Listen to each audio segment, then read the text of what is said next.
Good evening all. Nation success magic career point മറ്റൊരു YouTube സെക്ഷനിലേക്ക് ഏവരെയും ഹാർദവമായിട്ട് സ്വാഗതം ചെയ്യുന്നു. അപ്പോൾ റെയിൽവേ നേഴ്സിംഗ് സൂപ്രണ്ട് അല്ലെങ്കിൽ റെയിൽവേ സ്റ്റാഫ് നേഴ്സ് എക്സാമിന് ഓൺലൈൻ രജിസ്ട്രേഷൻ ഓഗസ്റ്റ് 17 തീയതി മുതൽ ആരംഭിക്കുകയുണ്ടായി. സെപ്റ്റംബർ 16 വരെയാണ് ഓൺലൈനായിട്ട് അപേക്ഷിക്കേണ്ടത്.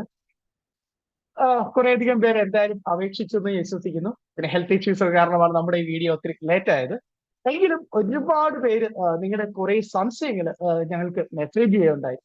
അതായത് റെയിൽവേയുടെ തന്നിരിക്കുന്ന OBC സർട്ടിഫിക്കറ്റ് ഫോർമാറ്റിൽ മാത്രമാണോ നോൺ ക്രിമിലിയർ സർട്ടിഫിക്കറ്റ് നമ്മൾ അപേക്ഷിക്കുമ്പോൾ വാങ്ങേണ്ടത്, അല്ലെങ്കിൽ നമുക്ക് കോമൺ ആയിട്ടുള്ള സെൻട്രൽ ഗവൺമെന്റിനുള്ള OBC സർട്ടിഫിക്കറ്റ് നമുക്ക് യൂസ് ചെയ്യാമോ? അതുപോലെ തന്നെ നമ്മൾ ഇപ്പൊ കേരളത്തിൽ നിന്ന് കൊൽക്കത്ത ഡിവിഷനാണ് നമ്മൾ അപേക്ഷിക്കുന്നതെങ്കിൽ നമ്മൾ കൊൽക്കത്തയിൽ പോയി എക്സാം എഴുതേണ്ടി വരുമോ? നമുക്ക് എക്സാം സെന്റർ എവിടെയായിരിക്കും? അല്ലെങ്കിൽ മുംബൈയിൽ നമ്മൾ അപേക്ഷിക്കുകയാണെങ്കിൽ നമുക്ക് എക്സാം സെന്റർ എവിടെയായിരിക്കും? നമ്മൾ മുംബൈയിൽ പോയി എക്സാം എഴുതേണ്ടി വരുമോ? അതുപോലെ തന്നെ എക്സാം ലാംഗ്വേജ്, ഏത് ലാംഗ്വേജിലാണ് നമ്മൾ എക്സാം എഴുതേണ്ടത്, അല്ലെങ്കിൽ ഏത് സെലക്ട് ചെയ്യേണ്ടത്?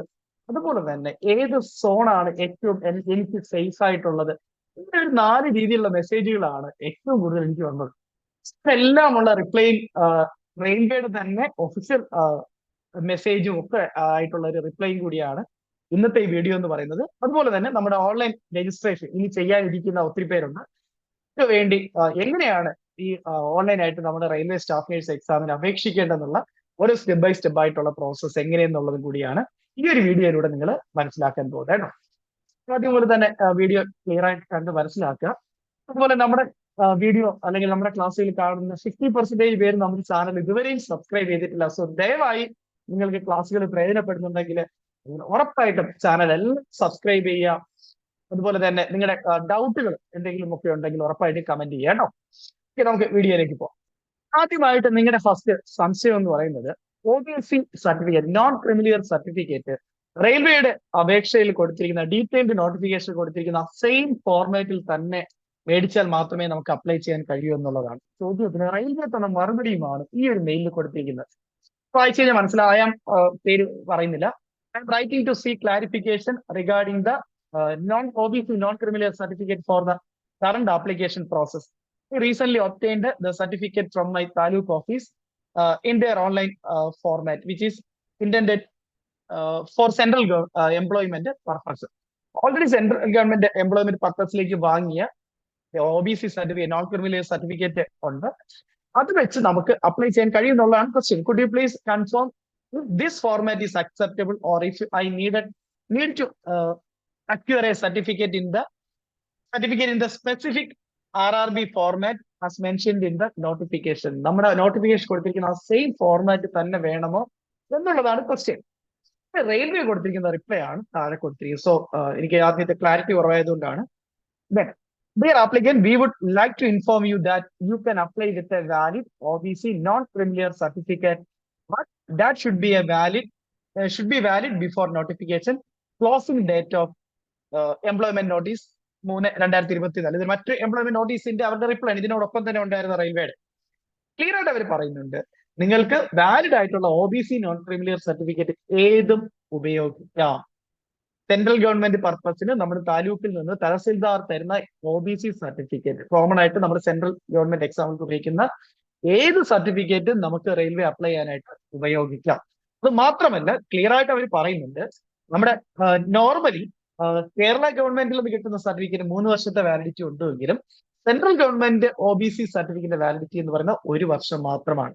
സോ വാലിഡിറ്റി നിങ്ങൾ ചെക്ക് ചെയ്യണം, അല്ലെങ്കിൽ വാലിഡിറ്റി അത് കഴിഞ്ഞു പോയെങ്കിൽ അത് റിന്യൂ ചെയ്യുക എന്ന് മാത്രമാണ് റെയിൽവേ റിപ്ലൈ കൊടുത്തിരിക്കുന്നത്. സോ അവിടെ നോട്ട് എന്ന് പറയുന്നത് ക്ലിയർ ആയിട്ട് കൊടുത്തിട്ടുണ്ട്. The validity of an OBC non criminal certificate issued by the central government is 1 year from the date of issuance. However, certificates issued by state government have a validity period of 3 years. It is possible to apply for renewal of the certificate after the initial validity period expires. Keep check on the validity of your certificate. ഇതാണ് railway കൊടുത്തിരിക്കുന്ന reply എന്ന് പറയുന്നത്. So clear ആയിട്ട് കൊടുത്തിട്ടുണ്ട്, 1 വർഷം വാലിഡിറ്റിക്ക് അകത്തുള്ള ഏത് കേന്ദ്ര ഗവൺമെന്റ് എംപ്ലോയ്മെന്റിന് വേണ്ടി നിങ്ങൾ മേടിച്ച OBC certificate, non criminal certificate നിങ്ങൾക്ക് റെയിൽവേ എക്സാം അപേക്ഷിക്കാനായിട്ട് ഉപയോഗിക്കാം. ക്ലിയർ അല്ലേ? ഇതായിരുന്നു ഏറ്റവും കൂടുതൽ പേര് ചോദിച്ച ഡൗട്ട് എന്ന് പറയുന്നത്. അപ്പൊ പലരും അതിനുവേണ്ടി അത് ഇപ്പൊ നിങ്ങൾക്കറിയാം അക്ഷയ വഴി ഇത് അപേക്ഷിക്കുന്നുണ്ട് ഈ ഒരു ഫോർമാറ്റിൽ തന്നെ വേണമെന്ന രീതിയിൽ. അതിന്റെ ഒന്നും ആവശ്യമില്ല കേട്ടോ. ഓക്കെ. രണ്ടാമത്തത് എക്സാം സെന്റർ. ഇപ്പൊ കൊൽക്കത്തയൊക്കെ അപേക്ഷിച്ച് കഴിഞ്ഞാൽ, അല്ലെങ്കിൽ മുംബൈയിലോ അപേക്ഷിച്ച് കഴിഞ്ഞാൽ നമ്മൾ അവിടെ പോയി എക്സാം എഴുതണോ എന്നുള്ളതാണ് ഏറ്റവും കൂടുതൽ പേര് ചോദിച്ച അടുത്തൊരു ഡൗട്ട് എന്ന് പറയുന്നത്. ഒരു കാരണവശാലും നിങ്ങൾക്ക് അവിടെ പോയി എക്സാം എഴുതേണ്ടി വരില്ല. നമ്മുടെ ഹോം ടൗൺ, നമ്മുടെ ഹോം അഡ്രസ് ഏതാണോ അതിന്റെ ഏറ്റവും അടുത്തുള്ള എക്സാം സെന്റർ തന്നെ നമുക്ക് ലഭിക്കും. അതുകൊണ്ട് തന്നെ നമ്മൾ അപേക്ഷിക്കുമ്പോൾ കുറച്ച് നേരത്തെ ഒന്ന് അപേക്ഷിക്കാൻ ശ്രമിക്കുക. കാരണം സെന്റർ ഫില്ലായി കഴിഞ്ഞാൽ ചിലപ്പോൾ അടുത്ത സ്ഥലങ്ങളിലേക്ക് മാറ്റി ചിലപ്പോൾ സെന്ററുകൾ അനുവദിച്ചേക്കാം. സോ അതുകൊണ്ട് തന്നെ എക്സാം സെന്റർ ഇത്രയും വേഗം നിങ്ങൾ എക്സാം അപേക്ഷിക്കാൻ ശ്രമിക്കുക. നിങ്ങളുടെ ഹോം ടൗൺ അല്ലെങ്കിൽ ഹോം അഡ്രസ് വെച്ചിട്ടായിരിക്കും നിങ്ങൾക്ക് എക്സാം സെന്റർ അലോട്ട് ചെയ്യുന്നത്. കേരളത്തിൽ തന്നെ മിനിമം 5 6 സെന്റർ എന്തായാലും ജില്ലകളിൽ ഉണ്ടായിരിക്കും കേട്ടോ. സോ ടെൻഷൻ അടിക്കേണ്ട കാര്യമില്ല. ഇനി അടുത്ത മൂന്നാമത് എക്സാമിനേഷന്റെ ലാംഗ്വേജ് ആണ്.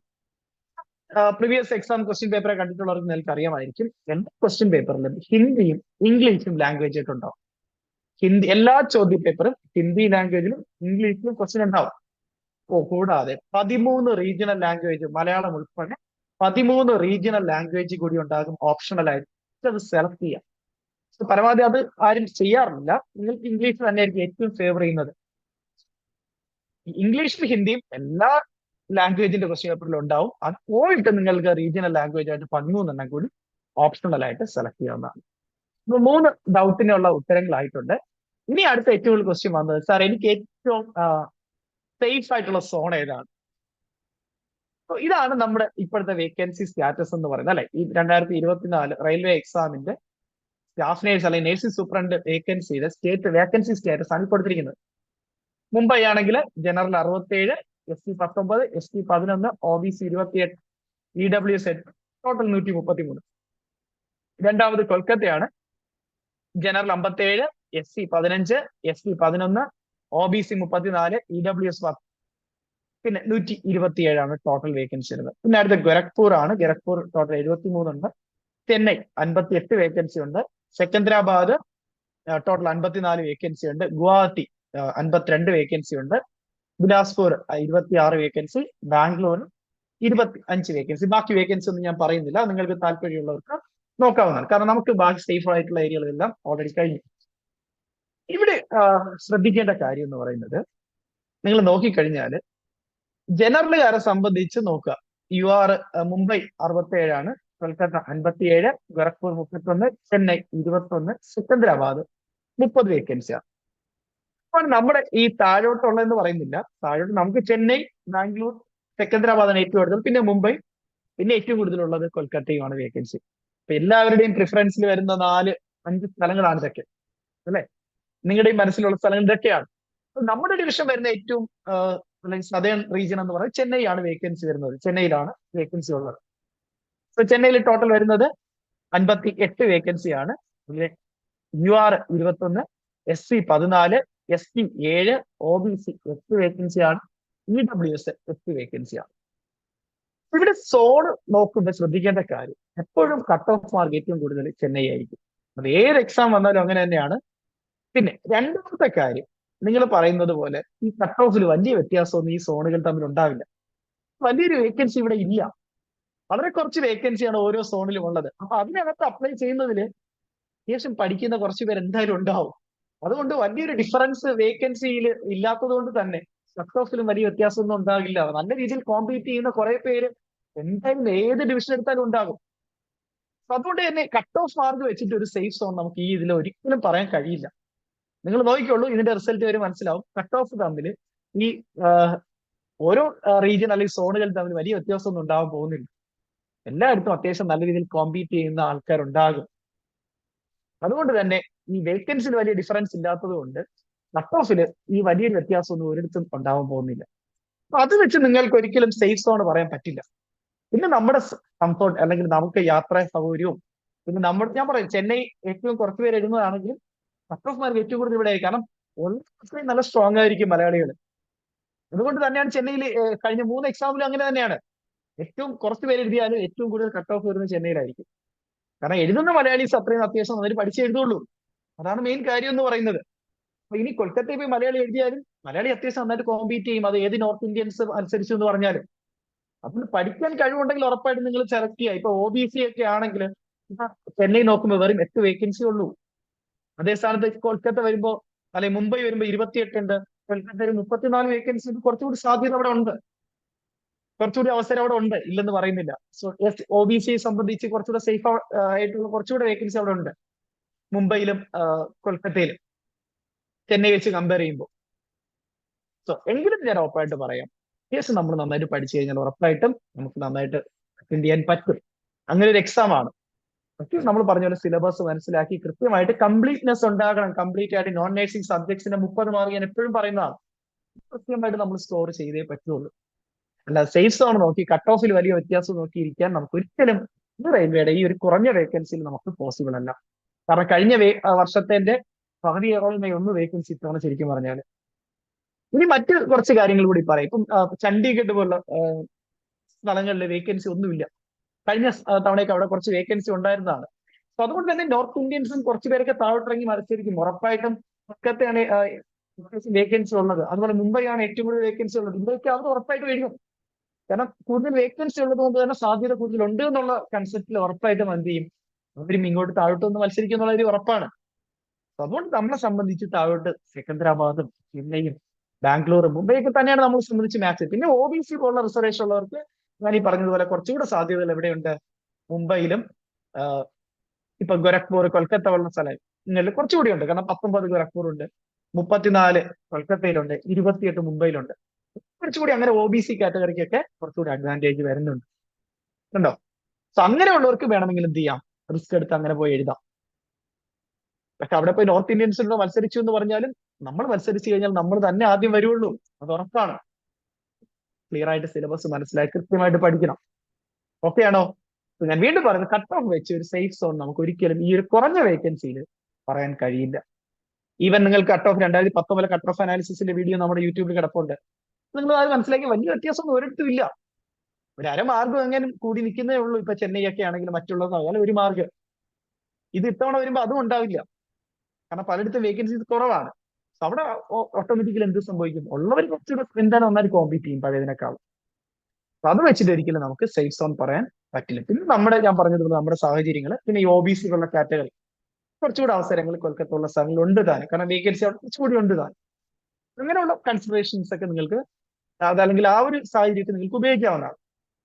എങ്കിലും നമ്മുടെ യാത്രാ സൗകര്യവും ഒക്കെ നമ്മൾ മനസ്സിലാക്കി തന്നെ എക്സാം എഴുതാം. പഠിക്കുക, നന്നായിട്ട് ആത്മാർത്ഥമായിട്ട് പഠിക്കുക, ഒരുപാട് സിലബസ് മനസ്സിലാക്കി കംപ്ലീറ്റ് ആയിട്ട് പഠിക്കുക. ഓക്കെ, അപ്പൊ 4 കാര്യങ്ങൾ നിങ്ങൾക്ക് മനസ്സിലായെന്ന് കരുതുന്നു. കാരണം ഞാൻ ഓൾറെഡി 4-5 വീഡിയോ ഇതിനെ കുറിച്ച് ഡീറ്റെയിൽ ആയിട്ട് ചെയ്തിട്ടുള്ളതാണ്. കട്ട് ഓഫ് മാർക്ക് എങ്ങനെയാണ് ഇതിന് മുന്നേ നടന്നിട്ടുള്ളത്, അതുപോലെ എന്റെ നോൺ നേഴ്സിംഗിന്റെ സിലബസ് എങ്ങനെയാണ്, ക്ലിയർ ആയിട്ട് വീഡിയോസ് നിങ്ങൾക്ക് പറഞ്ഞ് മനസ്സിലാക്കി തന്നിട്ടുള്ളതാണ്. അതുകൊണ്ട് നമ്മൾ ഈ പറയുന്ന ആകെ ഒരു OBC അല്ലെങ്കിൽ SC/STയുടെ റിസർവേഷൻ സ്റ്റാറ്റസ് ബേസ് ചെയ്തിട്ട് കുറച്ചുകൂടി അഡ്വാൻറ്റേജുകൾ ഉണ്ട് എന്ന് മാത്രമേ ഉള്ളൂ. അല്ല കട്ട് ഓഫിൽ വലിയ വ്യത്യാസമൊന്നും ആരും ഈ ഓരോ റീജിയനുകൾ തമ്മിൽ പ്രതീക്ഷിക്കേണ്ട. സോ നന്നായിട്ട് പഠിക്കുക കേട്ടോ. അപ്പൊ ഇനി നമ്മൾ അറിയേണ്ടത് എങ്ങനെയാണ് ഈ RRB എക്സാമിന് നമ്മൾ ഓൺലൈനായിട്ട് അപ്ലൈ ചെയ്യേണ്ടത്. അതിന്റെ ഓരോ സ്റ്റെപ്പ് ബൈ സ്റ്റെപ്പ് ആയിട്ടുള്ള പ്രോസസ്സ് കൂടി ആണ് ഇനി നമ്മൾ മനസ്സിലാക്കാൻ പോകുന്നത്. സോ നമ്മുടെ RRB സ്റ്റാഫ് നേഴ്സ് അല്ലെങ്കിൽ നേഴ്സിംഗ് സൂപ്രണ്ട് അപ്ലൈ ചെയ്യേണ്ട സൈറ്റ് എന്ന് പറയുന്നത് www.rrbapply.government.in എന്ന് പറയുന്ന വെബ്സൈറ്റിലൂടെയാണ് അപേക്ഷിക്കേണ്ടത്. സോ അതിൽ ക്ലിക്ക് ചെയ്യുമ്പോൾ നിങ്ങൾക്ക് ആദ്യം വരുന്നത് ഇങ്ങനെ ഒരു ഇന്റർഫേസ് ആയിരിക്കും, അല്ലെങ്കിൽ ഒരു പേജ് ആയിരിക്കും ഓപ്പൺ ആകുന്നത്. പേജ് നോക്കുമ്പോൾ നിങ്ങൾക്ക് വലത് സൈഡിലായിട്ട് മുകളിൽ അപ്ലൈ എന്ന് പറഞ്ഞൊരു ഓപ്ഷൻ കാണാം, കണ്ടോ. ഏറ്റവും മുകളിലായിട്ട് അപ്ലൈ എന്ന് പറയുന്ന ഒരു ഓപ്ഷൻ കാണാം. അപ്ലൈ എന്ന് പറയുന്ന ഓപ്ഷനിൽ നിങ്ങൾ ക്ലിക്ക് ചെയ്യുമ്പോഴേക്കും 2 ഓപ്ഷൻസ് കാണിക്കും. 2 ഓപ്ഷൻസ് ആണ് അവിടെ കാണിക്കുക. അപ്ലൈയുടെ താഴെ create an account, already have an account. Create an account എന്ന് പറയാം, നമ്മൾ PSC നമ്മുടെ കേരള PSCയിൽ തന്നെ അപേക്ഷിക്കുമ്പോൾ നമ്മൾ എന്ത് ചെയ്യും, ആദ്യം ഒരു പ്രൊഫൈൽ നമ്മൾ ക്രിയേറ്റ് ചെയ്യണം. നമ്മുടെ പേഴ്സണൽ ഡീറ്റെയിൽസ് എല്ലാം കൊടുത്തുകൊണ്ട് നമ്മളൊരു പ്രൊഫൈൽ ക്രിയേറ്റ് ചെയ്ത് നമുക്കൊരു യൂസർ ID യും പാസ്വേഡും കിട്ടും, അല്ലെ. അതുപോലെ തന്നെയാണ് ഇവിടെയും നമ്മൾ റെയിൽവേയിലും അപ്ലൈ ചെയ്യാനായിട്ട് ആദ്യം എന്ത് ചെയ്യണം, ഒരു അക്കൗണ്ട് നമ്മൾ ക്രിയേറ്റ് ചെയ്യണം. ഇനി ഓൾറെഡി നിങ്ങൾ റെയിൽവേയുടെ മറ്റ് എക്സാമുകളോ അല്ലെങ്കിൽ 2019 എക്സാം ഒക്കെ അപ്ലൈ ചെയ്തിട്ടുള്ളവരാണെങ്കിൽ നിങ്ങൾക്ക് ഓൾറെഡി ഒരു അക്കൗണ്ട് ഉണ്ടാകും റെയിൽവേയുടെ റിക്രൂട്ട്മെന്റ് സൈറ്റിൽ. നിങ്ങളുടെ ID യും പാസ്വേഡും ഓർമ്മയുണ്ടെങ്കിൽ നിങ്ങൾക്ക് എന്ത് ചെയ്യാം, അക്കൗണ്ട് ക്രിയേറ്റ് ചെയ്യേണ്ട കാര്യമില്ല. പകരം ഓൾറെഡി ഹാവ് ആൻ അക്കൗണ്ട് എന്നുള്ള ഓപ്ഷൻ ക്ലിക്ക് ചെയ്തിട്ട് നിങ്ങൾക്ക് ഡയറക്റ്റ് ലോഗിൻ ചെയ്യാവുന്നതാണ്. അല്ലാതെ ആദ്യമായിട്ട് നിങ്ങൾ രജിസ്റ്റർ ചെയ്യുന്നവരാണെങ്കിൽ ആദ്യം എന്താ ചെയ്യേണ്ടത്, അക്കൗണ്ട് ക്രിയേറ്റ് ചെയ്യുക. അക്കൗണ്ട് ക്രിയേറ്റ് ചെയ്യുക എന്നുള്ള ഓപ്ഷനാണ് നിങ്ങൾ സെലക്ട് ചെയ്യാം കേട്ടോ. അപ്പൊ അത് സെലക്ട് ചെയ്യുമ്പോൾ നിങ്ങൾക്ക് അടുത്തൊരു വിൻഡോ ഓപ്പൺ ആകും. അതിനകത്ത് ആദ്യം എഴുതി കാണിക്കും നിങ്ങൾക്ക് ഓൾറെഡി അക്കൗണ്ട് ഉണ്ട് എങ്കിൽ നിങ്ങൾ ലോഗിൻ ചെയ്താൽ മതി, നിങ്ങളുടെ ഐഡിയും പാസ്വേഡ് യൂസ് ചെയ്ത് ലോഗിൻ ചെയ്താൽ മതി എന്ന ഒരു ഇൻസ്ട്രക്ഷൻ നിങ്ങൾ കാണിക്കും, ഒരു നോട്ട് കാണിക്കും. അത് എന്ത് ചെയ്യണം, നിങ്ങൾ ഓക്കെ കൊടുക്കുക. ഓക്കെ കൊടുക്കുമ്പോൾ നിങ്ങളുടെ പേഴ്സണൽ ഡീറ്റെയിൽസ് കൊടുക്കാനായിട്ടുള്ള വിൻഡോ തെളിഞ്ഞു വരും. സോ അവിടെ ക്രിയേറ്റ് അക്കൗണ്ട് എന്ന് കൊടുത്തിട്ടുണ്ട്. അവിടെ ആദ്യം നിങ്ങൾ സെലക്ട് ചെയ്യേണ്ടത് നിങ്ങൾ കൺട്രി ഓർ നാഷണാലിറ്റി ആണ്. കൺട്രി ഓഫ് നാഷണാലിറ്റി സെലക്ട് ചെയ്യണം. കഴിഞ്ഞിട്ട് നിങ്ങളുടെ ഫുൾ നെയിം അവിടെ വളരെ ശ്രദ്ധിക്കേണ്ട കാര്യം, നിങ്ങളുടെ മെട്രിക് ലിസ്റ്റ് 10th ക്ലാസ്സിന്റെ മാർക്ക് ലിസ്റ്റിൽ എന്താണോ നിങ്ങളുടെ പേര് കൊടുത്തിരിക്കുന്നത് ആ സെയിം അതുപോലെ മാത്രമേ എഴുതാൻ പാടുള്ളൂ. അത് നേരെ അടുത്ത് എന്ത് ചെയ്യണം, തൊട്ടിപ്പുറത്ത് റീടൈപ്പ് ചെയ്ത് വെരിഫൈ ചെയ്യണം. സോ സെയിം ആണെങ്കിൽ എന്ത് ചെയ്യും, അവർ വരും. അപ്പൊ ഇവിടെ പേര് കൊടുക്കുക, അതേ തന്നെ എന്ത് ചെയ്യണം, തൊട്ടിപ്പുറത്തും ടൈപ്പ് ചെയ്യണം. അതുപോലെ അടുത്ത് ചെയ്യേണ്ടത് നിങ്ങളുടെ ഡേറ്റ് ഓഫ് ബർത്ത് ആണ്. അതും വീണ്ടും എന്ത് ചെയ്യണം, തൊട്ടിപ്പുറത്ത് റീടൈപ്പ് ചെയ്യണം. സോ അത് കറക്റ്റ് ആണെങ്കിൽ അവിടെ ടിക്ക് വരും. ദെൻ അടുത്ത് ജെൻഡർ സെലക്ട് ചെയ്യണം, റീസെലക്ട് ചെയ്യണം ജെൻഡർ. നിങ്ങളുടെ ഫാദർ നെയിം ടൈപ്പ് ചെയ്യണം, അത് വീണ്ടും റീടൈപ്പ് ചെയ്യണം. ഫാദർ നെയിം അപ്പോൾ കറക്റ്റ് ആയിട്ട് ടിക്ക് വരും. പിന്നെ അത് കഴിഞ്ഞ് മദേഴ്സ് നെയിം സെലക്ട് ചെയ്യണം, ടൈപ്പ് ചെയ്യണം. ഇത് എന്ത് ചെയ്യണം, റീടൈപ്പ് ചെയ്ത് വെരിഫൈ ചെയ്യണം, അവിടെ ടിക്ക് വരും. ഇത്രയും കാര്യങ്ങളാണ് ആദ്യം നിങ്ങൾ ചെയ്യേണ്ടത്. കഴിഞ്ഞാൽ അടുത്ത് നിങ്ങൾ ചെയ്യേണ്ടത് നിങ്ങളുടെ ആധാർ നമ്പർ എൻ്റർ ചെയ്യണം. ആധാർ കാർഡ് നമ്പർ എൻ്റർ ചെയ്ത് കഴിഞ്ഞ് വെരിഫൈ യൂസിങ് ആധാർ എന്ന് പറയുന്ന ഓപ്ഷൻ ക്ലിക്ക് ചെയ്യണം.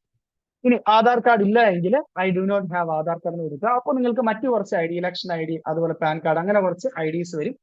വെച്ച് നിങ്ങൾക്ക് എന്ത് ചെയ്യാൻ പറ്റും, വെരിഫൈ ചെയ്യാവുന്നതാണ്. ആധാർ കാർഡ് യൂസ് ചെയ്ത് വെരിഫൈ യൂസിങ് ആധാർ കാർഡ് നമ്മൾ ക്ലിക്ക് ചെയ്യുമ്പോഴേക്കും നിങ്ങളുടെ ഡീറ്റെയിൽസും അതുപോലെ തന്നെ ആധാർ വെരിഫിക്കേഷനും ഡീറ്റെയിൽസും വരും. ദെൻ അവിടെ നിങ്ങൾ എന്ത് ചെയ്യണം, അവിടെ submit means I hold Aadhaar number എന്നൊക്കെ പറഞ്ഞിട്ട് ഒരു ഓപ്ഷൻ കാണിക്കും. അവിടെ ക്ലിക്ക് ചെയ്തതിന് ശേഷം വെരിഫൈ ഓപ്ഷൻ ക്ലിക്ക് കൊടുക്കുക, അല്ലെങ്കിൽ വെരിഫൈ എന്ന് പറയുന്ന ഓപ്ഷനിൽ കൊടുക്കുക, അല്ലെങ്കിൽ ക്ലിക്ക് ചെയ്യുക കേട്ടോ. അത് കഴിഞ്ഞ് ചെയ്യേണ്ടത് നിങ്ങളുടെ ഇമെയിൽ അഡ്രസ്സ് കൊടുക്കണം. ഇമെയിൽ OTP ജനറേറ്റ് ചെയ്യും. ഈ OTP അത് എൻ്റർ ചെയ്യണം. അതുപോലെ അടുത്ത മൊബൈൽ നമ്പർ കൊടുക്കുക, മൊബൈൽ OTP ജനറേറ്റ് ചെയ്യുക. മൊബൈൽ OTP എന്ത് ചെയ്യണം, ഇവിടെ എൻ്റർ ചെയ്യണം. അടുത്ത് നിങ്ങൾ ചെയ്യേണ്ടത് നിങ്ങളുടെ ഇമെയിൽ ID തന്നെയാണ് നിങ്ങളുടെ യൂസർ നെയിം അല്ലെങ്കിൽ യൂസർ ID എന്ന് പറയുന്നത്. കഴിഞ്ഞാൽ നിങ്ങൾ ഒരു പാസ്വേഡ് ക്രിയേറ്റ് ചെയ്യണം. നിങ്ങൾക്ക് ലോഗിൻ ചെയ്യാനായിട്ട് പാസ്വേഡ് നിങ്ങൾ ക്രിയേറ്റ് ചെയ്യണം. ആ പാസ്വേഡ് ക്രിയേറ്റ് ശ്രദ്ധിക്കേണ്ടത് ക്യാപിറ്റൽ ലെറ്റർ ഉണ്ടാകണം, സ്മോൾ ലെറ്റർ ഉണ്ടാകണം, സ്പെഷ്യൽ ക്യാരക്ടേഴ്സ് ഉണ്ടാകണം, അതുപോലെ നമ്പേഴ്സും ഉണ്ടാകണം. ഇത് ഉൾപ്പെടുന്ന ഒരു പാസ്വേഡ് ആയിരിക്കണം ക്രിയേറ്റ് ചെയ്യേണ്ടത്. അത് വീണ്ടും എന്ത് ചെയ്യണം, കൺഫേം ചെയ്യണം. തൊട്ടിപ്പുറത്ത് അതേ പാസ്വേഡ് തന്നെ ടൈപ്പ് ചെയ്ത് കൺഫേം ചെയ്യുക. അത് കഴിഞ്ഞ് തൊട്ട് താഴെ ഒരു ക്യാപ്ച കോഡ് കാണിക്കും. അതുകൂടി എന്ത് ചെയ്യണം, ഇവിടെ എൻ്റർ ചെയ്ത് കഴിഞ്ഞിട്ട് preview and create an account എന്ന് പറയുന്ന ഓപ്ഷനിൽ ക്ലിക്ക് ചെയ്യുക. സോ അപ്പൊ നിങ്ങളുടെ preview and create an account എന്ന് പറഞ്ഞ ഓപ്ഷനിൽ ക്ലിക്ക് ചെയ്യുമ്പോഴേക്കും നിങ്ങളുടെ കംപ്ലീറ്റ് ഡീറ്റെയിൽസ് എന്ത് ചെയ്യും, നിങ്ങളുടെ പ്രിന്റ് ഫോമിൽ നിങ്ങൾക്ക് അവൈലബിൾ ആവും. അതായത് നിങ്ങളുടെ ഫുൾ നിങ്ങളുടെ നെയിം, ഡേറ്റ് ഓഫ് ബർത്ത്, അതുപോലെ father name, mother name, email address, mobile number, അതുപോലെ തന്നെ identification for authentication, full name, അതുപോലെ date of birth, Aadhaar card കാര്യം, അതിന്റെ ഡീറ്റെയിൽസ് എല്ലാം കൂടി ഇവിടെ കാണിക്കും. നമ്മൾ എന്ത് ചെയ്യണം, അവിടെ താഴെ കാണിക്കും I have rechecked above details and found correct. നമ്മൾ കൃത്യമാണ് എല്ലാം നോക്കി ചെക്ക് ചെയ്ത്. ഇനി കാരണം ഇത് കഴിഞ്ഞാൽ നിങ്ങൾക്ക് ഒരിക്കലും ഈ ഡീറ്റെയിൽസ് എഡിറ്റ് ചെയ്യാൻ കഴിയില്ല. അതുകൊണ്ട് എല്ലാം ഒന്നുകൂടെ റീചെക്ക് ചെയ്യുന്നു. അത് കഴിഞ്ഞ് നിങ്ങൾക്ക് എന്തെങ്കിലും കറക്ഷൻസ് ഉണ്ടെങ്കിൽ അവിടെ നിങ്ങൾക്ക് എഡിറ്റ് ചെയ്ത് മാറ്റാവുന്നതാണ്. അല്ലെങ്കിൽ എന്ത് ചെയ്യാം, നിങ്ങൾക്കത് ക്രിയേറ്റ് ആൻ അക്കൗണ്ട് എന്ന് പറയുന്ന ഓപ്ഷനിൽ ക്ലിക്ക് ചെയ്യാം. അപ്പോഴേക്കും നിങ്ങളുടെ അക്കൗണ്ട് ക്രിയേറ്റ് ആകും. ക്ലിയർ ആണോ ഇത്രയും കാര്യങ്ങൾ? ഇതാണ് ഫസ്റ്റ് സ്റ്റേജ് എന്ന് പറയുന്നത്. നിങ്ങളുടെ അക്കൗണ്ട് ക്രിയേഷൻ കംപ്ലീറ്റ് ആയി. ഓക്കെ അല്ലേ? നിങ്ങളുടെ അക്കൗണ്ട് ക്രിയേറ്റ് ആയി കഴിഞ്ഞു. ദെൻ നമ്മൾ അടുത്ത് ചെയ്യേണ്ടത് പ്രൊസീഡ് എന്ന് പറഞ്ഞ ഓപ്ഷൻ ക്ലിക്ക് ചെയ്യണം. നമ്മുടേത് ഓൾറെഡി യൂസർ ക്രിയേറ്റഡ് സക്സസ്ഫുള്ളി. ഇതിന്റെ അടുത്ത് sign in to your account. ഈ ലോഗിൻ പേജിലേക്കാണ് അടുത്ത് നമ്മൾ പോകുന്നത്. അവിടെ നിങ്ങൾ മൊബൈൽ നമ്പറോ അല്ലെങ്കിൽ ഇമെയിൽ അഡ്രസ്സോ കൊടുത്തിട്ട് പാസ്വേഡ് കൊടുത്ത് ക്യാപ്ചയും എൻ്റർ ചെയ്ത് കഴിയുമ്പോൾ നിങ്ങൾക്ക് ലോഗിൻ ഓപ്ഷനിൽ ക്ലിക്ക് ചെയ്ത് ലോഗിൻ ചെയ്യാവുന്നതാണ്. ലോഗിൻ ചെയ്ത് നേരെ ആദ്യം എത്തുന്നത് കുറെ ഇൻസ്ട്രക്ഷനിലേക്കാണ്. അവിടെ കൃത്യമായിട്ട് നിങ്ങളുടെ കുറെ ഇൻസ്ട്രക്ഷനുകൾ കൊടുത്തിട്ടുണ്ട്. നിങ്ങളുടെ 13 റീജിയണൽ ഇന്ത്യൻ ലാംഗ്വേജസ് കൊടുത്തിട്ടുണ്ട്. അതുകൂടാതെ ഹിന്ദി ആൻഡ് ഇംഗ്ലീഷിൽ മീഡിയം ഓഫ് എക്സാമിനേഷൻ ഉണ്ട് എന്നുള്ള ഡീറ്റെയിൽസ് എല്ലാം അതിനകത്ത് ക്ലിയർ ആയിട്ട് കൊടുത്തിട്ടുണ്ട്. സോ എല്ലാവരും അതൊന്ന് വായിക്കുക കേട്ടോ. അതിനുശേഷം ഓൺലൈൻ ആപ്ലിക്കേഷൻ എന്ന് പറയുന്ന ലിങ്കിൽ ക്ലിക്ക് ചെയ്യാം. അത് ക്ലിക്ക് ചെയ്യുമ്പോഴേക്കും നിങ്ങളുടെ ഓൺലൈൻ ആപ്ലിക്കേഷൻ, അതായത് റീസെന്റ് ആയിട്ടുള്ള റെയിൽവേയുടെ പ്രധാനപ്പെട്ട ഓൺലൈൻ ആപ്ലിക്കേഷൻസ് എല്ലാം നോട്ടിഫിക്കേഷൻസ് എല്ലാം കാണിക്കും. ഇത് നോക്കി അതിൽ ഏറ്റവും മുകളിൽ തന്നെ നമ്മുടെ ആപ്ലിക്കേഷൻ കിടപ്പുണ്ട്. Employment notice number 4/2024 various categories of paramedical കണ്ടോ.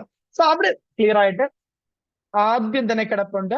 അതിൽ ആദ്യം നമ്മൾ ചെയ്യേണ്ടത് നമ്മുടെ select the RRB for which you wish to apply. നമ്മൾ ഏത് RRB സോണിലേക്കാണ് അപ്ലൈ ചെയ്യാൻ ആഗ്രഹിക്കുന്നത് അതിൽ സെലക്ട് ചെയ്യുക എന്നുള്ളതാണ്. സോ നമ്മൾ അവിടെ ക്ലിക്ക് ചെയ്യുമ്പോഴേക്കും പ്രധാനപ്പെട്ട ആ എല്ലാ വേക്കൻസി ഉള്ള RRB സോണുകളെല്ലാം കാണിക്കും. മുംബൈയും ചെന്നൈയും സെക്കന്ദരാബാദ് ഉൾപ്പെടെ എല്ലാ ബാംഗ്ലൂർ ഉൾപ്പെടെയുള്ള ആ ഒരു ലിസ്റ്റ് കാണിക്കും. എവിടെയാണോ അപ്ലൈ ചെയ്യാൻ ആഗ്രഹിക്കുന്നത്, കൊൽക്കത്തയാണോ, മുംബൈ ആണോ, ബാംഗ്ലൂർ ആണോ, സെക്കന്ദരാബാദ് ആണോ, ചെന്നൈ ആണോ എന്നുള്ളത് അവിടെ സെലക്ട് ചെയ്യാം. ഓക്കെ അല്ലേ? യെസ്. സെലക്ട് ചെയ്ത് കഴിയുമ്പോൾ അടുത്ത് നേരെ പോകുന്നത് നിങ്ങളുടെ ഫസ്റ്റ് പേഴ്സണൽ ഡീറ്റെയിൽസിലേക്ക് ആയിരിക്കും. പേഴ്സണൽ ഡീറ്റെയിൽസ് ആണ് ഫസ്റ്റ് വരുന്നത്. നമ്മൾ ഓൾറെഡി നമ്മൾ ഫസ്റ്റ് അക്കൗണ്ട് ക്രിയേറ്റ് ചെയ്യുമ്പോൾ കൊടുത്ത ഡീറ്റെയിൽസ് എല്ലാം ഓൾറെഡി ഓട്ടോമാറ്റിക്കലി എന്ത് ചെയ്യും, ചെക്ക് ചെയ്ത് ഇങ്ങോട്ട് വന്നിട്ടുണ്ടാകും. സോ നോക്കി പ്രധാനപ്പെട്ട കാര്യങ്ങൾ നിങ്ങളുടെ കൺട്രി നെയിം, പേര്, അങ്ങനെയുള്ള കാര്യങ്ങളെല്ലാം വന്നിട്ടുണ്ടാകും. കൂടെ നമ്മുടെ മറ്റു ഡീറ്റെയിൽസ്, മാരിറ്റൽ സ്റ്റാറ്റസ്, റിലീജിയൻ, അതുപോലെ തന്നെ choice of language of examination, അതുപോലെ permanent visible mark of identification, അത് നമ്മുടെ SSLC സർട്ടിഫിക്കറ്റിലേക്കുള്ള ഐഡന്റിറ്റി മാർക്ക് നമ്മൾ എൻട്രി ചെയ്യണം. അതുപോലെ നമ്മുടെ മദർ ടങ് ഏതാണെന്നുള്ളത് സെലക്ട് ചെയ്യണം.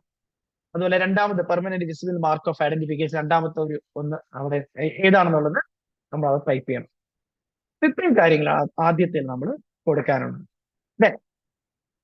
അടുത്തതിൽ വരുന്നത് അവരുടെ കമ്മ്യൂണിറ്റി, നമ്മുടെ അതായത് റിസർവേഷൻ കാറ്റഗറി ഏതാണെന്നുള്ളത്, അൺറിസർവ്ഡ് ആണോ, OBC ആണോ, SC ആണോ, ST ആണോ എന്നുള്ളതെല്ലാം ഇവിടെ സെലക്ട് ചെയ്യണം. അതുപോലെ OBC ഞാൻ കൃത്യമായി പറഞ്ഞു, OBC നിങ്ങൾക്ക് കേന്ദ്ര ഗവൺമെന്റ് അപേക്ഷിക്കാവുന്ന ഏതൊരു ഫോർമാറ്റിലെയും OBC നോൺ ക്രിമിനൽ സർട്ടിഫിക്കറ്റ് നിങ്ങൾക്ക് ഉപയോഗിക്കാവുന്നതാണ്. പിന്നെ അടുത്ത് നമ്മൾ സെലക്ട് ചെയ്യേണ്ടത് പോസ്റ്റൽ അഡ്രസ്, ഫില്ല് ചെയ്യേണ്ടത് പോസ്റ്റൽ അഡ്രസ് ആണ്. നമ്മുടെ പ്രസന്റ് അഡ്രസ്സും പെർമനന്റ് അഡ്രസ്സും അത് രണ്ടും സെയിം ആണെങ്കിൽ ഇവിടെ ക്ലിക്ക് കൊടുത്തു കഴിഞ്ഞാൽ ഓട്ടോമാറ്റിക്കലി പെർമനന്റ് അഡ്രസ് സെലക്ട് ചെയ്യുന്നു അല്ലേ. അത്രയും കഴിഞ്ഞു കഴിഞ്ഞാൽ നമ്മൾ ചെയ്യേണ്ടത് സേവ് കൊടുക്കുക. സേവ് കൊടുത്ത് നെക്സ്റ്റ് അടിക്കുക. അപ്പോൾ നമുക്ക് കുറച്ച് അതർ ഡീറ്റെയിൽസ് കൊടുക്കേണ്ടതായിട്ടുണ്ട്. അതായത് എക്സ് സർവീസ്മെൻ ആണോ, അതുപോലെ നമ്മൾ PWD കാറ്റഗറീസിൽ വരുന്നതാണോ, അതുപോലെ തന്നെ economically backward class EBC category ആണോ, അതിന്റെ ഡീറ്റെയിൽസ്, അങ്ങനെയുള്ള കുറച്ച് ഡീറ്റെയിൽസ് അടുത്ത് വരുന്നത്. അതുപോലെ details of railway applicant, current employment details, central government ആണോ, സ്റ്റേറ്റ് ഗവൺമെന്റ് ആണോ, അങ്ങനെയുള്ള കാര്യങ്ങൾ, അങ്ങനെയുള്ള കുറച്ച് ഡീറ്റെയിൽസ് ആണ് കൊടുക്കേണ്ടത്. അതിൽ ഏറ്റവും താഴെ ശ്രദ്ധിക്കേണ്ട കാര്യം നമ്മുടെ ബാങ്ക് ഡീറ്റെയിൽസ്, അതായത് നമ്മുടെ എക്സാമിനേഷൻ ഫീ റീഫണ്ട് ചെയ്യുന്നതിനുള്ള ബാങ്ക് ഡീറ്റെയിൽസ് കൃത്യമായിട്ട് തെറ്റാതെ കൊടുക്കണം. അതിൽ account holder name, account number, വീണ്ടും അക്കൗണ്ട് നമ്പർ ഒന്നുകൂടെ കൺഫേം ചെയ്യണം, IFSC code, name of the bank, bank address, ഇത്തരം കാര്യങ്ങൾ ഒരു തെറ്റും കൂടാതെ കൊടുക്കണം. കാരണം എങ്കിൽ മാത്രമേ നമുക്ക് നമ്മുടെ അക്കൗണ്ടിലേക്ക് നമ്മുടെ എക്സാമിനേഷൻ ഫീസ് റീഫണ്ട് ആവുള്ളൂ. ഓക്കെ ആണോ? സോ അത്രയും കറക്റ്റ് ആയിട്ട് കൊടുത്തു കഴിഞ്ഞാൽ നിങ്ങൾക്ക് സേവ് ആൻഡ് നെക്സ്റ്റ് കൊടുക്കാം. ദെൻ അടുത്ത് നമ്മൾ ചെയ്യേണ്ടത് നമ്മുടെ എഡ്യൂക്കേഷണൽ ക്വാളിഫിക്കേഷൻസ് ആണ്. ഇത് വളരെ ശ്രദ്ധിക്കേണ്ട ഒന്ന് രണ്ട് കാര്യമുണ്ട്. നമുക്ക് നമ്മുടെ മെട്രിക്കുലേഷൻ മുതലുള്ള കാര്യങ്ങൾ നമുക്ക് ആഡ് ചെയ്യാം. മെട്രിക്കുലേഷൻ സ്റ്റേറ്റ് ഏതാണ്, ഡിസ്ട്രിക്ട് ഏതാണ്, ബോർഡ് ഏതാണ്, ഡേറ്റ് ഓഫ് പാസിംഗ്, അതുപോലെ റോൾ നമ്പർ. അതിന് മെട്രിക്കുലേഷൻ അത് നമ്മുടെ +2 കൊടുക്കാം. നമ്മുടെ BSc നഴ്സിംഗ് ആണ് BSc നഴ്സിംഗ് കൊടുക്കാം. GNM ഡിപ്ലോമ ആണെങ്കിൽ ഡിപ്ലോമയുടെ കൊടുക്കാം. പക്ഷെ ഒരു കാര്യം ഇവിടെ എല്ലാവരും ശ്രദ്ധിക്കണം, എനിക്ക് ധാരാളം മെസ്സേജ് വന്നാണ്, ഞാൻ വിട്ടുപോയതാണ് പറയാൻ. എക്സ്പീരിയൻസ് നിങ്ങളുടെ ആദ്യം ഞാൻ കൃത്യമായി പറഞ്ഞതാണ്. ഒരു കാരണവശാലും നമുക്ക് GNM ആണെങ്കിലും BSc ആണെങ്കിലും പോസ്റ്റ് BSc ആണെങ്കിലും MSc ആണെങ്കിലും ഒരു എക്സ്പീരിയൻസും നഴ്സിംഗ് സൂപ്രണ്ട് പോസ്റ്റിലേക്ക് അല്ലെങ്കിൽ സ്റ്റാഫ് നഴ്സ് പോസ്റ്റിലേക്ക് ആവശ്യമില്ല. അതുകൊണ്ട് തന്നെ അവിടെ എക്സ്പീരിയൻസ് എന്ന് പറഞ്ഞ ഒരു കോളം നിങ്ങൾ ക്ലിക്ക് ചെയ്യുമ്പോൾ നിങ്ങൾക്ക് മറ്റ് പോസ്റ്റുകളുടെ എക്സ്പീരിയൻസ് ആണ് അവിടെ കാണിച്ചിരിക്കുന്നത്. സോ എന്താണ് സാർ സെലക്ട് ചെയ്യേണ്ടതെന്ന് പറയും. ഒരുപാട് പേര് എനിക്ക് സ്ക്രീൻഷോട്ട് അയച്ചു തന്നു, സാർ ഇതിൽ ഏതാണ് സെലക്ട് ചെയ്യേണ്ടത്. നിങ്ങൾ അവിടെ ഒന്നും സെലക്ട് ചെയ്യേണ്ട. എക്സ്പീരിയൻസിന്റെ കോളം നമ്മൾ സെലക്ട് ചെയ്യേണ്ട കാര്യമില്ല, അത് ആഡ് ചെയ്യേണ്ട, നെക്സ്റ്റ് അടിച്ച് പോയാൽ മതി. അത് മറ്റതിന്റെ എക്സ്പീരിയൻസുകളാണ് അവിടെ കൊടുത്തിരിക്കുന്നതൊക്കെ. സോ നമ്മുടെ ഇതിൽ GNM ആണെങ്കിലും BSc ആണെങ്കിലും നമ്മൾ എക്സ്പീരിയൻസ് അവിടെ കൊടുക്കേണ്ട കാര്യം ഇല്ല.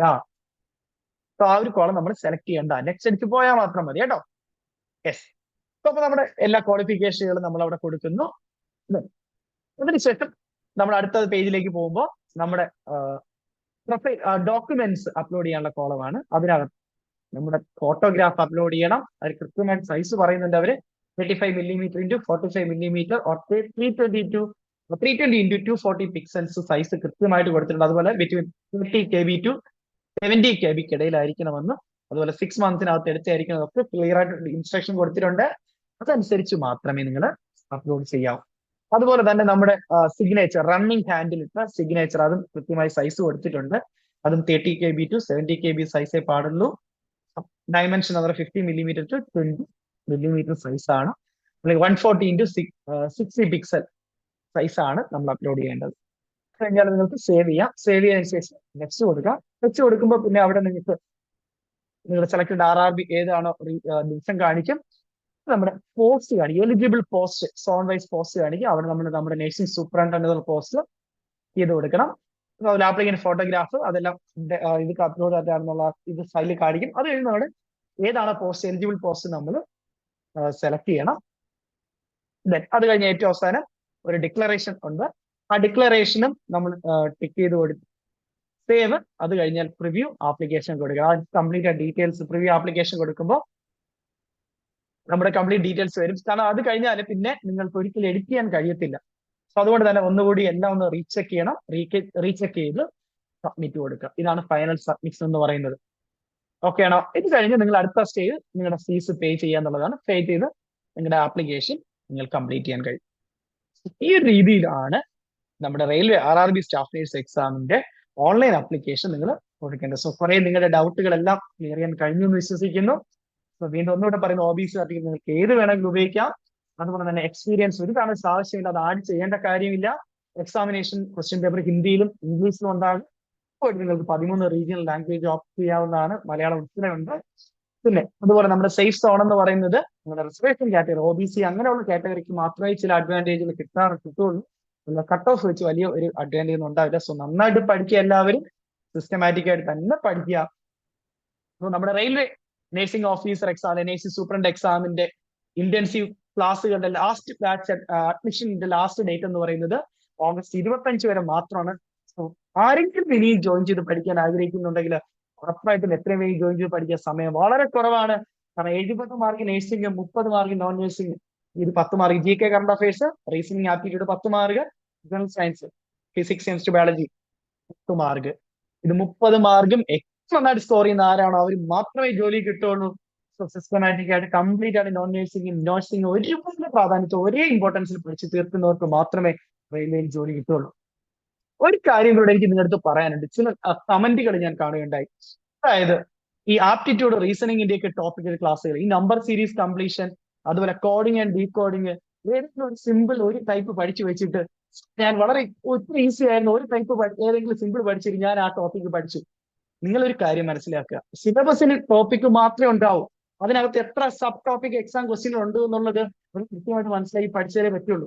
അല്ലാതെ ക്ലോക്ക് പഠിക്കുമ്പോൾ, ക്ലോക്ക് എന്ന് പറഞ്ഞാൽ ഒരു ടൈപ്പ് അല്ല ക്വസ്റ്റ്യൻ ഉള്ളത്. ക്ലോക്കിനകത്ത് 3 ടൈപ്പ് ക്വസ്റ്റ്യൻ ഉണ്ട്. അത് നിങ്ങൾക്ക് പ്രീവിയസ് RRBയുടെ staff nurse exam question paper base ചെയ്ത് പഠിച്ചേ പറ്റുള്ളൂ.